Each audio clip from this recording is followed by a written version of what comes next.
Okay, Assalamualaikum warahmatullahi wabarakatuh. Kita sambung tentang tadi tentang sindrom Turner.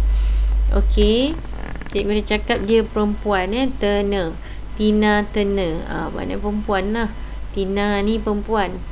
Turner dia T tu untuk tunggal, X dia tunggal, satu je So kita boleh tulis macam mana cara ingatnya. Okey, sindrom, conteng je sindrom Turner, T-U-R-N-E-R. Maknanya apa? X dia ada satu je, so tunggal lah. Cikgu boleh tulis kat sini tunggal dia punya gen dia, tunggal X, ada satu je X. Okey, dia perempuan, tetapi dia biasanya penyakit sindrom ni biasanya dia adalah mandul. Okey, Klinefelter pula macam mana? Klinefelter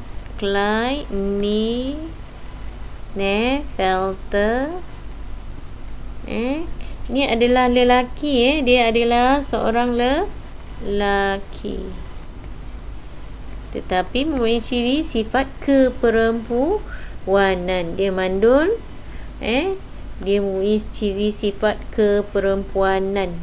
Kat sini L tu untuk apa? Lebih apa? Lebih X. Lebih X. Okey. Perlu diingat bahawa penyakit ni adalah penyakit sindrom ni. Yang sindrom ni adalah mutasi kromosom. Kita ingat SS untuk sindrom. Okey, mutasi gen pula. Mutasi gen melibatkan perubahan kimia dan struktur pada gen. Gen ialah urutan base nitrogen dalam molekul DNA. Oleh itu, mutasi gen boleh menyebabkan perubahan pada urutan base bernitrogen dalam DNA. Perubahan ini mengubah kod genetik dan seterusnya mengubah kod untuk sintesis asid amino. Apabila berlakunya perubahan asid amino, maka berlakulah perubahan asid amino dalam DNA. Akibatnya struktur protein juga yang dihasilkan berubah. So protein baru disintesis tidak dapat berfungsi. Okey, tengok contohnya. Sepatutnya CAC adalah vanila. Asid amino yang dihasilkan sepatutnya vanila. So hasillah protein yang disintesis adalah yang terdiri daripada berbilang yang adalah polipeptida yang berbilang asid amino. Tetapi setelah mutasi, kita tengok bahawa A telah bertukar jadi T. Hasilnya ialah asid glutamik. Okey, bila asid glutamik gantikan vanilin, protein baru juga akan berubah. Protein tu akan berubah. Maka protein yang baru adalah protein yang tidak sama dengan yang asal. Okey, perubahan pada struktur gen akan menyebabkan perubahan pada struktur protein yang disintesis. Maka ciri organisme juga berubah. Ini boleh menyebabkan variasi. Mutasi gen menyebabkan penyakit seperti anemia sel sabit, albinisme dan hemofilia. Okey, anemia sel sabit. Anemia sel sabit di mana sel darah merahnya sepatutnya 2 cekung. Macam ni, tetapi dia jadi sel sabit. Apa kesannya? Okey, kesan dia akan menyebabkan kekurangan hemoglobin untuk mengangkut oksigen. Sebab itu dia mengalami anemia. Okey, apa yang berlaku sebenarnya ialah perubahan gen yang terlibat dalam sintesis hemoglobin. Bentuk sel darah merahnya adalah sel sabit dan dia mengalami anemia yang kronik. Okey. Kemudian albinisme pula. Okey, albinisme kita tengok rambutnya putih, kulitnya putih, bulu keningnya pun putih. Dia kehilangan pigmen melanin pinggan mangkuk. Ni melanin. Albinisme adalah disebabkan oleh pigmen melanin. Albino. Orang panggil dia albino. Albino atau albinisme. Albino. No apa? No pigmen. Pigmen apa? Pigmen melanin.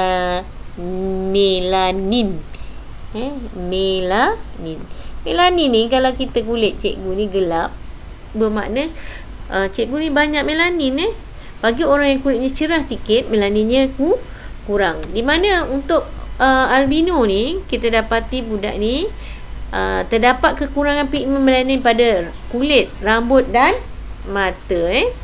Itu contohnya. Contoh lain adalah hemofilia. Hemofilia ni ialah di mana darah dia lambat membeku. Dia boleh mati. Hemofilia. Lambat beku. Apa dia? Darah lambat beku. Lambat beku. Okey.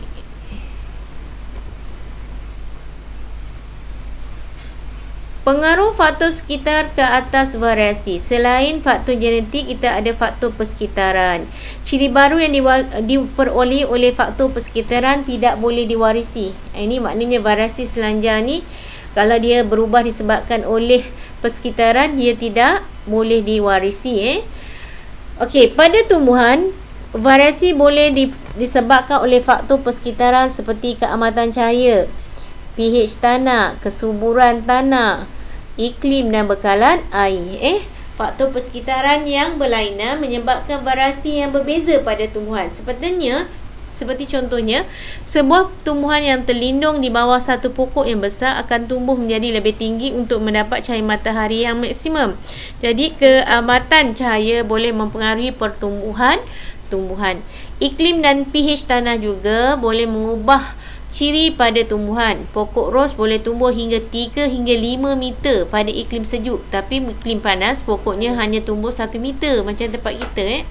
Dan pokok hydrangea, ni pada hydrangea atau kita punya bahasa biasa kita pokok zaleha zubaidah, boleh menghasilkan bunga yang berwarna biru dalam keadaan tanah yang berasid.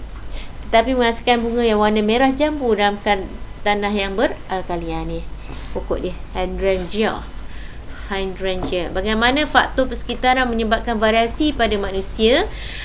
Ciri pada manusia boleh dipengaruhi oleh faktor persekitaran seperti iklim, gizi makanan, kemalangan, gaya hidup, kebudayaan, senaman, pendidikan dan pengalaman.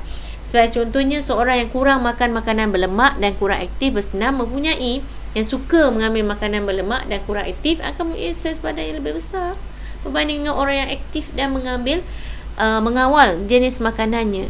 Okey, contohnya ataupun faktor persekitaran disebabkan oleh farut oleh kemalangan dan juga bahasa pertuturan disebabkan oleh pendidikan. Banyak exercise, orang yang pergi gym lain sikit badannya banding dengan orang yang tak pergi gym. Ada six pack semua. Okey, kesan interaksi antara faktor genetik dan faktor persekitaran. Faktor persekitaran ke atas variasi. Dua batang pokok mempunyai genotik yang sama tetapi didapati satu tumbuh lebih cepat daripada pokok lain. Mengapakah dua batang pokok itu menunjukkan fenotip yang berbeza walaupun genotipnya sama? Ini mestilah disebabkan oleh variasi selanjar yang boleh dipengaruhi oleh alam sekitar. Faktor persekitaran boleh berinteraksi dengan faktor genetik untuk menyebabkan variasi. Faktor persekitaran seperti bekalan air, keamatan cahaya berinteraksi dengan faktor genetiknya membolehkan pokok itu lebih banyak menerima bekalan air dan keamatan cahaya tumbuh dengan lebih cepat. Begitu juga suatu pokok yang mempunyai gen untuk menghasilkan buah besar tidak akan dapat menghasilkan buah yang besar selagi tidak ada air, garam mineral dan keamatan cahaya yang cukup. Walaupun faktor genetiknya tu buahnya besar. Tapi kalau persekitarannya tidak membina, maka dia tidak boleh menghasilkan buah yang besar.